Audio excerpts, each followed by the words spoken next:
The summer heat hung thick in the air as the sun began its descent toward the horizon, painting the sky in shades of orange and pink that should have promised magic.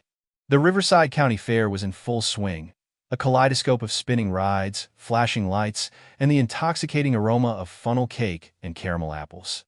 Children's laughter mixed with the mechanical whir of carnival rides, creating the soundtrack of summer memories that should last a lifetime. Before we jump back in, tell us where you're tuning in from, and if this story touches you, make sure you're subscribed because tomorrow, I've saved something extra special for you. But for 8-year-old Sophie Martinez, this evening would be remembered for entirely different reasons. She clutched a small brown teddy bear she'd won at the ring toss, its fur already matted from her nervous fingers running through it over and over again. The bear had cost her uncle $5 in game tokens, and she knew she'd pay for that expense later.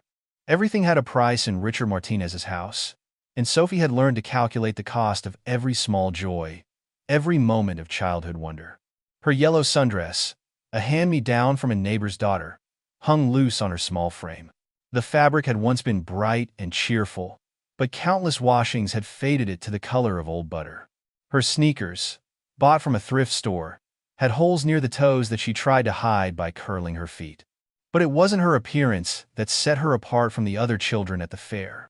It was the way she moved through the world, always watching, always calculating, always afraid.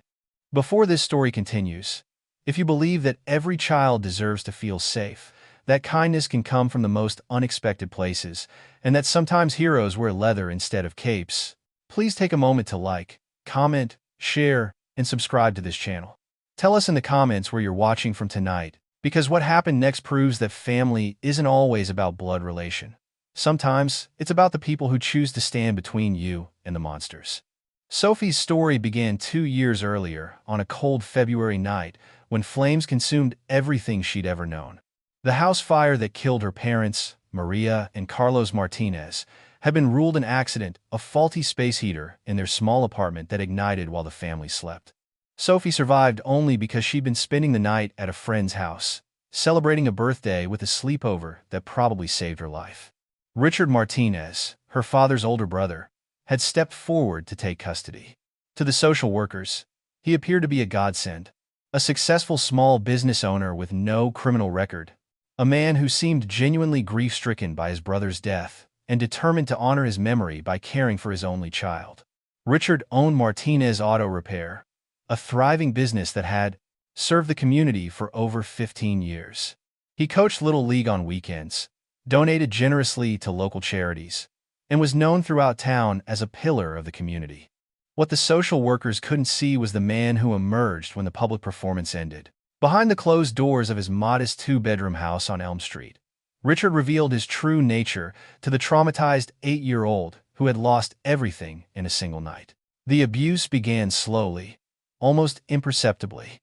A harsh word here, a too tight grip there. Richard justified his treatment as discipline, claiming that Sophie needed structure to deal with her grief. He told anyone who would listen that the poor girl was acting out, that losing her parents had made her difficult and ungrateful. When teachers noticed Sophie's withdrawal, her declining grades, her tendency to flinch at sudden movements, Richard had ready explanations. Trauma, he would say sadly. The poor child was still processing her loss. But Sophie knew the truth. She knew that the bruises on her arms came not from grief, but from Richard's fingers when she failed to clean the house to his impossible standards. She knew that going to bed hungry wasn't about teaching her gratitude, but about Richard's need to control every aspect of her existence. She knew that the fear that lived in her chest, like a cold stone, wasn't about missing her parents. It was about surviving each day with the man who had become her guardian and her tormentor. The community saw Richard's public face and praised his sacrifice. That poor man, they would whisper in the grocery store checkout line, taking in his brother's child after such a tragedy. What a saint. They saw him at church every Sunday, Sophie beside him in her best dress. Both of them playing their assigned roles in a performance that fooled everyone who mattered. Sophie learned early that no one would believe her if she tried to tell the truth. Who would take the word of a traumatized child against that of a respected businessman? So she developed the survival skills that abused children learn. She became invisible when possible, hypervigilant always, an expert at reading the subtle signs that preceded Richard's rages. That particular evening at the fair had started like most of their public outings with Richard's carefully constructed performance of the caring uncle. He'd bought Sophie a snow cone, taken her picture next to the giant inflatable slide, even won her the teddy bear at the ring toss. To observers, they looked like a normal family enjoying a summer evening together. But Sophie could smell the beer on Richard's breath, could see the way his eyes had begun to take on that glassy quality that always preceded the worst nights. She'd learned to read the signs like a meteorologist tracking an approaching storm. The tight smile that didn't reach his eyes. The way his hand would grip her shoulder just a little too tightly when people were watching. The forced cheerfulness in his voice that had sharp edges underneath. When Sophie accidentally knocked over her snow cone while trying to get a better look at the ring toss game, the blue raspberry syrup splashed across Richard's white polo shirt. Time seemed to freeze as she watched the sticky liquid spread across the fabric. Richard's public mask slipped for just a moment, his face darkening with rage before he caught himself and looked around to see who might be watching. "Accidents happen," he said loudly enough for nearby families to hear, but his fingers dug into Sophie's arm with bruising force. Then, leaning down close to her ear, he whispered words that turned her blood to ice. "You're going to pay for this when we get home. I'm going to teach you about being careful." Sophie knew exactly what those words meant. In Richard's house, lessons were taught with belts and closed fists, with hours locked in the dark basement, with meals withheld until she could recite her apologies to his satisfaction. The snow cone incident would be added to her growing list of transgressions, and tonight's punishment would be severe enough to ensure she'd remember this lesson for a very long time. As they walked through the fair, Richard's grip on her hand became painful, his whispered threats making her stomach churn with terror. "Smile," he commanded through gritted teeth as they passed other families. "People are watching." Sophie plastered on the fake smile she perfected, the one that had fooled teachers and social workers and well-meaning neighbors for 2 long years.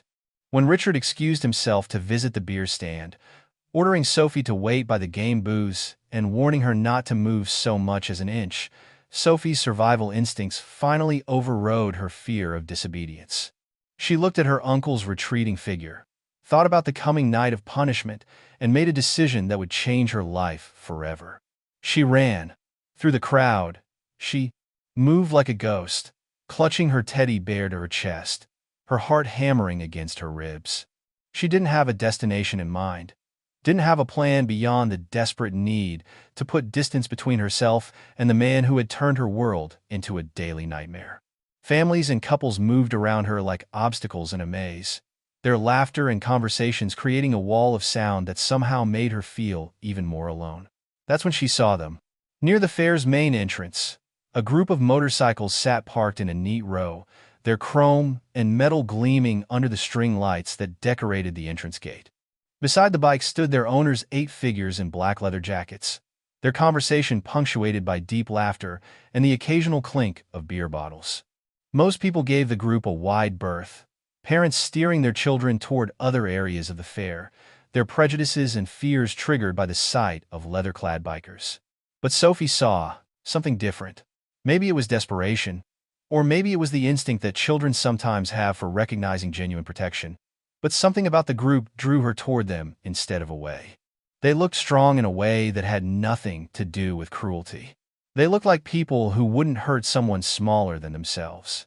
The Iron Ravens Motorcycle Club had been part of the community for over 20 years, though most residents knew them only by reputation and rumor. Founded by Marcus Stone Williams after his return from 2 tours in Afghanistan, the club had evolved from a group of veterans seeking brotherhood into an organization dedicated to protecting those who couldn't protect themselves. Stone, now 55 years old, with silver threading through his black beard and hands that bore the scars of both war and peace, had built the Iron Ravens on a foundation of honor, loyalty, and service. The other members reflected the club's diversity and shared in Sarah Angel Rodriguez, a former emergency room nurse who traded her scrubs for leather after 20 years of saving lives. Marcus Hammer Johnson, a gentle giant whose intimidating size belied his work as an elementary school custodian. Robert Doc Patterson, a retired Army medic who now ran a free clinic for the uninsured. Patricia, Mercy Chin, a social worker who understood the system's failures better than most. James Phoenix Thompson, a construction foreman who'd rebuilt his life after addiction. Thomas Bull McCarthy, a mechanic whose quiet strength had anchored the group through countless challenges. And Michael Raven Davis, the club's youngest member, whose artistic talents had designed every piece of Iron Raven's regalia. They'd come to the fair not as troublemakers or outsiders, but as members of the community they'd sworn to protect. Earlier that day, they'd volunteered to help set up the charitable booths, their presence ensuring that the donation jars remained untouched by would-be thieves. They'd planned to enjoy a quiet evening together before the next day's charity ride to benefit the local children's hospital. Stone was sharing a story about the previous year's ride when he noticed the small figure approaching their group. His soldier's instincts, honed by years of combat and never fully dormant, immediately assessed the child's condition. The faded dress, the worn shoes, the way she moved with the careful precision of someone accustomed to avoiding attention, all of it painted a picture he'd seen too many times before. But it was her eyes that stopped his conversation mid-sentence. Sophie's dark eyes held a particular kind of fear that Stone recognized from his work with abused veterans, the look of someone who'd learned that safety was always temporary and danger could erupt without warning. She stopped just a few feet away from the group, her courage wavering as 8 pairs of eyes turned toward her. "Hey there, little one," Stone said, his voice automatically gentling despite his intimidating appearance. He crouched down to her level, a technique he'd learned in his work with traumatized soldiers. "You okay? You look like maybe you need some help." Sophie's mouth opened and closed without sound, her words stuck somewhere between her throat and her terror. She glanced back toward the fair, and Stone followed her gaze to see a man moving through the crowd with the purposeful stride of someone searching for something or someone. Even from a distance, Stone could read the anger in the man's posture, the way other fairgoers instinctively moved out of his path. Without conscious thought, Sophie stepped behind Stone, pressing herself against his leather jacket like a small animal seeking shelter. The other Iron Ravens immediately sensed the change in atmosphere, their casual evening suddenly shifting into something more serious. Angel moved to Sophie's other side, creating a protective barrier with her body. Hammer positioned himself to block the approaching man's view of the child. In a voice so quiet it was almost lost in the fair's ambient noise, Sophie whispered the words that would alter the trajectory of her life. "Don't let him take me." The effect on the Iron Ravens was immediate and profound.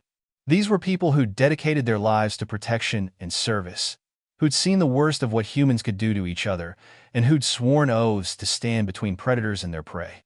In Sophie's whispered plea, they heard the echo of every cry for help they'd ever answered.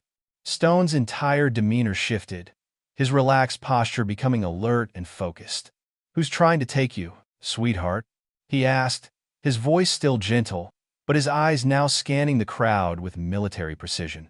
Sophie pointed toward Richard, who was approximately 50 yards away and closing the distance with each step. "My uncle," she said, the words tumbling out in a rush now that someone was finally listening. He's not nice to me. He hurts me when people can't see.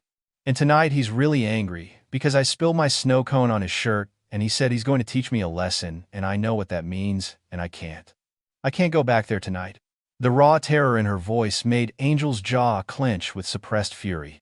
Doc stepped closer, his medical training allowing him to quickly catalog the subtle signs of abuse the way Sophie favored her left arm, the faint fingerprint bruises visible on her wrists, the hypervigilance that made her startle at every sudden sound. "Mercy, Angel, stay with Sophie," Stone commanded, his voice carrying the authority of someone accustomed to being obeyed without question. "The rest of you, formation around the bikes. Nobody gets near this child without going through us first." What happened next would be discussed in their small town for years to come, dissected and analyzed by people who'd never faced a moment of real moral choice in their comfortable lives. Richard approached the group of bikers with his public mask firmly in place, his voice carrying just the right amount of worried uncle concern to convince any casual observers. "There you are, Sophie," he called out, his tone pitched to carry to nearby families who were beginning to take notice of the developing situation. You had Uncle Richard so worried when you wandered off like that. You know you're not supposed to leave my side at crowded places like this. Come on, sweetheart, it's getting late, and it's time to go home. But Sophie pressed closer to Stone, her small body trembling with such intensity that the biker could feel her fear through his leather jacket. She whispered urgently, "Please don't make me go with him. Please. I'll do anything. I'll be good. Just please don't make me go." Stone looked at Richard, really looked at him, with the experienced eyes of someone who'd learned to read people's true natures in life or death situations. He saw the way Richard's smile didn't reach his eyes, how his hand moved towards Sophie, not with affection, but with possessive control. How his public performance felt rehearsed and artificial. Most tellingly, he saw how Sophie shrank away from her uncle's approach, the way a wounded animal retreats from a perceived threat. "The little lady says she doesn't want to go with you," Stone said, his voice carrying the quiet authority of a man who'd commanded respect his entire adult life. There was no aggression in his tone, no challenge, just a simple statement of fact delivered with unshakable conviction. Preparing and narrating this story took us a lot of time, so if you're enjoying it, subscribe to our channel. It means a lot to us. Now, back to the story. Richard's carefully constructed mask slipped for just a moment, irritation flashing in his eyes before he caught himself and forced his expression back to concerned uncle mode. "I'm sorry, but I think there's been some misunderstanding here," he said, his voice taking on a slightly patronizing tone. "Sophie is my niece, and I'm her legal guardian. She's been having some difficulties since her parents passed away. Trauma, you understand. Sometimes she gets confused or frightened for no reason. I really do appreciate your concern, but I need to get her home now." "Confused about what?" Angel asked, her nurse's training making her voice professionally calm despite the fury building in her chest. "She seems pretty clear about not wanting to go with you." Richard's jaw tightened almost imperceptibly, a tell that Stone's military experience immediately flagged as significant. "Like I said, she's been having problems. Acting out, making up stories, that sort of thing. Her therapist says it's a normal part of processing grief, but it can be very challenging for family members." "What therapist?" Doc asked quietly, knowing full well that most abusers avoided psychological professionals who might recognize the signs of trauma. "Dr. Morrison at the Community Health Center," Richard replied smoothly, having prepared for this question. "Perhaps you'd like to call him and verify my custody status, though I hardly think that's necessary for a simple family matter." The Iron Ravens exchanged glances, communicating through the kind of silent language that develops between people who face danger together. They all recognized the pattern, the smooth explanations, the immediate deflection to authority figures, the subtle invalidation of the child's own words. They'd seen it before in their work with abused veterans, in the stories shared at support group meetings, in the case files that crossed their desks in various professional capacities. Meanwhile, other fairgoers had begun to notice the confrontation. Cell phones appeared, some recording video while others prepared to call for help. A small crowd began to form at a respectful distance, drawn by the unusual sight of a standoff between a well-dressed businessman and a motorcycle club over a frightened child. "You know what?" Hammer said, his deep voice rumbling like distant thunder. "That's actually a great idea. Why don't we all wait right here while someone calls Dr. Morrison? And maybe we should get some police officers over here too, just to make sure everything's handled properly." Richard's composure began to crack as he realized the situation was spiraling beyond his control. His public image, so carefully cultivated over the years, was being threatened by a group of bikers and a child whose word should carry no weight against his own. "This is ridiculous," he said, his voice rising slightly. "You can't just... you have no right to interfere with my family. This is kidnapping." "Nobody's kidnapping anyone," Phoenix said calmly, pulling out his cell phone. "We're just making sure everyone stays safe while we sort this out. Sophie, honey, are you okay, staying here with us for a few more minutes?" Sophie nodded vigorously, her grip on her teddy bear tightening. "I don't want to go home," she said, her voice carrying clearly in the evening air. "Please don't make me go home with him. He said he's going to hurt me tonight because I was clumsy and spilled my drink. He always hurts me when I do things wrong." The crowd that had gathered drew in a collective breath, the child's words cutting through any remaining doubt about the nature of the situation. Phones remained raised, recording every moment of an encounter that was about to become much larger than anyone could have anticipated. Richard's face went white, then red, as he realized the implications of having his private family business exposed in such a public forum. "She's lying," he said desperately, his voice cracking under the pressure. "She makes things up for attention. Ever since her parents died, she's been difficult. Ask anyone who knows us. Ask her teachers. Ask the neighbors. They'll tell you about her. Behavioral problems." "We will," Angel said quietly, her phone already dialing 911. "We'll ask everyone. But right now, we're going to make sure Sophie feels safe while we get this sorted out." For the next 30 minutes, the Iron Ravens maintained their protective formation around Sophie while they waited for law enforcement to arrive. The little girl sat on Stone's motorcycle, wearing Angel's too large leather jacket like a protective cloak, finally experiencing something she'd almost forgotten existed: the feeling of being genuinely safe. The Iron Ravens took turns talking to her, their voices gentle and reassuring. Mercy, drawing on her social work background, asked careful questions that helped establish a timeline of abuse. Doc made subtle observations about her physical condition, noting signs of malnutrition and old injuries. Angel held Sophie's hand and promised that whatever happened, they wouldn't let anyone hurt her. Richard stood apart from the group, his public mask finally completely abandoned as he realized the full scope of what was happening. Other fairgoers watched from a distance, many recording with their phones, some already uploading the extraordinary scene to social media platforms where it would soon begin its viral journey around the world. When the police finally arrived, led by Officer Patricia Williams, no relation to Stone despite the shared surname, the situation was handled with a professionalism that comes from years of dealing with domestic violence cases. Officer Williams had seen enough family disputes to recognize the telltale signs of abuse, and Sophie's terror at the prospect of returning with Richard told its own story. A child protective services worker was called to the scene. Richard's story began to fall apart under professional scrutiny. When asked to provide documentation of Sophie's supposed therapy sessions, he became evasive. When Officer Williams examined Sophie's arms and found fingerprint bruises in various stages of healing, his explanations became increasingly desperate. Sophie, emboldened by the wall of protection surrounding her, found her voice for the first time in 2 years. She told Officer Williams about the bruises that were always hidden under long sleeves, about the night she went to bed hungry as punishment for minor infractions, about the basement, where she was locked when Richard needed her to think about what she'd done. Angel helped translate when Sophie's words came out in frightened whispers, her social work training providing the right questions to draw out the full scope of the abuse. The investigation that followed would eventually reveal the calculated nature of Richard's abuse. Neighbors, when interviewed separately from his presence, admitted they'd heard strange sounds from his house, a child crying, the sound of impacts, Richard's voice raised in anger.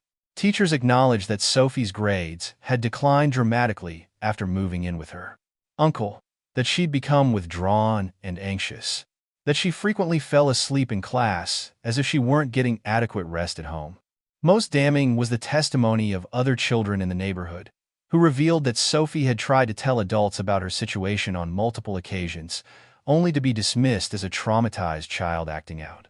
The community's willingness to believe Richard's public persona had enabled his private cruelty to continue unchecked. Richard was arrested that night on charges of child abuse, child endangerment, and unlawful imprisonment. As he was led away in handcuffs, Sophie watched from the safety of Stone's arms, her ordeal finally witnessed and believed by people who had the power to protect her. But the story that had begun with a terrified child's desperate flight was far from over. Someone in the crowd had recorded the entire confrontation on their smartphone, and by the next morning, the video had been shared thousands of times across social media platforms. The image of a small girl finding safety behind a group of leather-clad bikers captured the imagination of viewers around the world. The video showed something that challenged every stereotype and prejudice about motorcycle clubs. Instead of the dangerous criminals that popular culture often portrayed, Viewers saw men and women whose first instinct was to protect a vulnerable child. They saw Stone gently crouching down to Sophie's level, Angel wrapping her in a protective embrace, the entire club forming a human barrier between a frightened girl and her abuser. Comments poured in from around the globe. Parents shared their own stories of finding unexpected help in unlikely places. Abuse survivors talked about the importance of having someone believe them, someone willing to stand up to their tormentors. And countless viewers simply expressed their amazement at seeing such genuine compassion from people society often dismissed as outlaws and troublemakers. But, for the Iron Ravens, the viral attention was secondary to their primary concern, ensuring Sophie's safety and well-being. When the immediate crisis had passed and Richard was safely behind bars, they faced a new challenge. What would happen to an 8-year-old girl who had no other family willing or able to care for her? The answer came from Stone and his wife, Linda, who had been married for 23 years but had never been able to have children of their own. They talked about adoption and fostering in the past, but the timing had never seemed right. Looking at Sophie traumatized, alone, and desperately in need of stability, they knew that the timing was perfect now. The process of becoming emergency foster parents involved extensive background checks, home visits, and psychological evaluations. Stone's military record and the Iron Ravens community service work helped expedite the approval process, but it still took several weeks during which Sophie stayed in a temporary placement with another family. During those weeks, the Iron Ravens made sure Sophie never felt abandoned. They visited her every day that the foster care system allowed, bringing small gifts and constant reassurance that they hadn't forgotten about her. Angel helped her with homework, Hammer taught her card games, Phoenix showed her how to draw motorcycles, and Stone became the father figure she'd never had but always needed.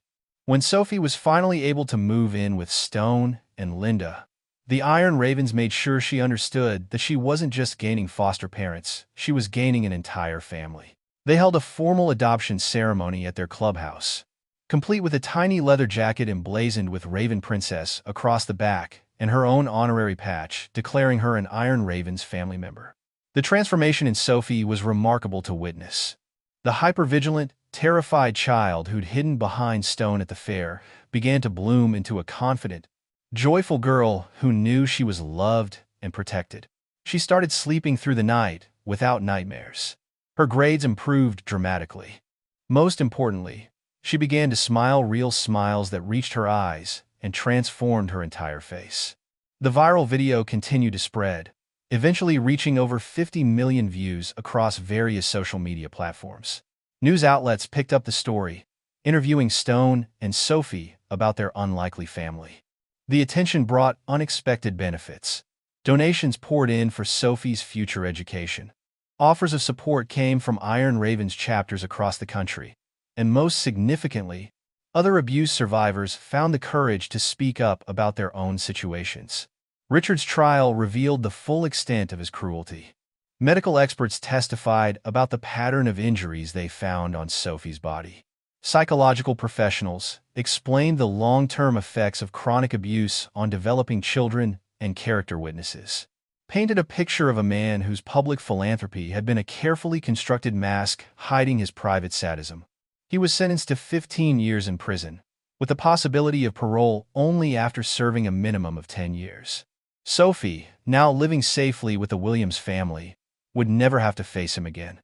5 years after that night at the fair, 13-year-old Sophie Martinez Williams stood at a podium during the Iron Ravens annual charity ride for abused children. She wore her custom leather jacket with pride, her voice strong and clear as she addressed the crowd of supporters, fellow survivors, and motorcycle enthusiasts who had gathered for the event.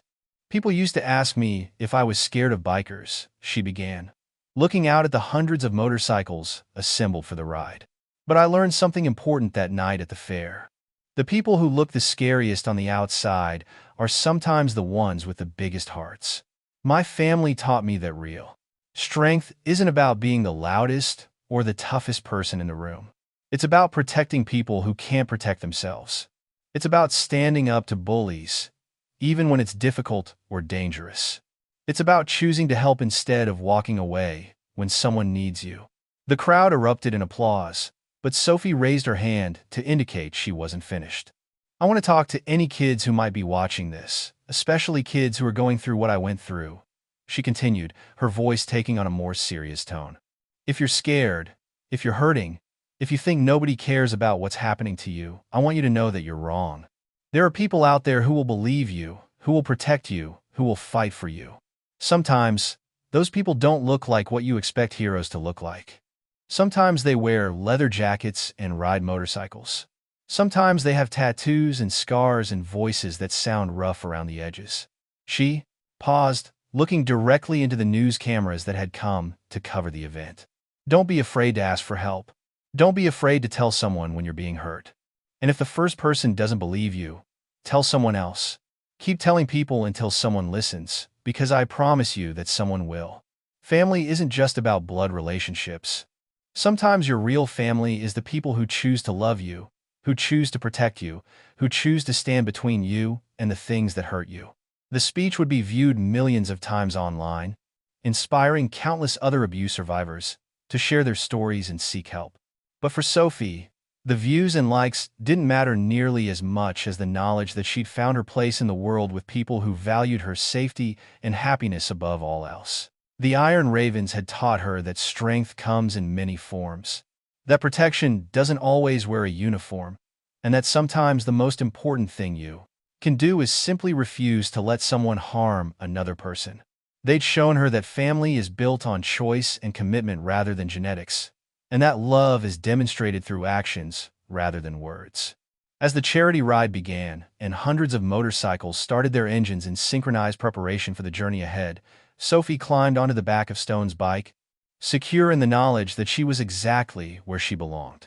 The little girl who had once whispered, "Don't let him take me," in desperate terror, had grown into a young woman who knew with absolute certainty that her family would never let anyone hurt her again. The viral video that had started it all continued to circulate online, serving as a reminder that heroes come in all forms and that sometimes the people society fears most are actually the ones keeping it safe. But for Sophie and the Iron Ravens, the real victory wasn't measured in views or shares, it was measured in the simple fact that a frightened child had found safety, love, and belonging with people who'd chosen to make her protection their highest priority. If this story touched your heart, if it reminded you that courage can wear leather and kindness can have rough edges, please take a moment to like, comment, and share this video. Help this story reach someone who might need to believe that protection can come from unexpected places, that speaking up can change everything, and that there are still people in this world who will fight for those who cannot fight for themselves. And before this story ends, we have one special request. If you believe that every child deserves to feel safe, right, choose protection in the comments below. Let the world see that sometimes the people we judge most harshly are the ones standing guard against the darkness, and that sometimes, when a child whispers, "Don't let him take me," the answer isn't just "we won't," it's "welcome to the family." Because, in the end, that's what this story is really about. The power of choosing to protect, the courage to stand up for those who can't stand up for themselves, and the extraordinary things that happen when unlikely heroes decide that someone else's safety matters more than their own comfort. The Iron Ravens taught Sophie that angels don't always have wings. Sometimes they ride motorcycles and wear leather jackets, and they're always ready to answer the call when someone needs protection from the storms of life. Up next, you've got two more standout stories right on your screen. If this one hit the mark, you won't want to pass these up. Just click and check them out.